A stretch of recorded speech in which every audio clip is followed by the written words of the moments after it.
Naliligo sa kanyang sariling dugo habang sakay ng kanyang motorsiklo ang isang habal-habal driver matapos nabarilin sa ulo ng hindi pa nakikilalang sospek gabi nitong Biyernes, Oktubre 10 sa Purok 6, Barangay San Sebastian, Santa Magdalena, Sorsogon. Kinilala ang biktima na si Gestoni, 36 anyos, may kinakasama at kasalukuyang naninirahan sa Barangay Buonot sa bayan ng Matnog, parehong lalawigan. Ayon kay Police Captain Rodel de Ladja, isang tama ng bala ng kalibre 45 na barilang tumama sa biktima. Isinugod pa ito sa ospital ngunit idineklara ring dead on arrival.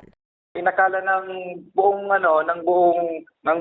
tropa namin, ng buong personnel namin ay ito lamang ay isang biktima ng aksidente. Subalit, kalaunan sa aming pag-iimbestiga ay nakakuha ang aming investigator ng isang basyo mula sa kalibre 45 at doon nga nakapag-conclude kami na yung taong yun ay isang biktima ng shooting incident.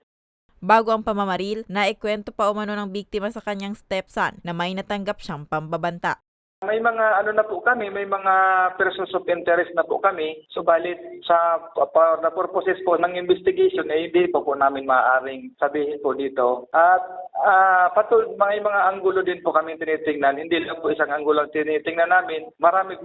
May mga iba pa pong anggulo kaya na makapagbigay ng motibo sa amin. Subalit, yun na lamang po ay amin po munang ibabalidate ng masusi.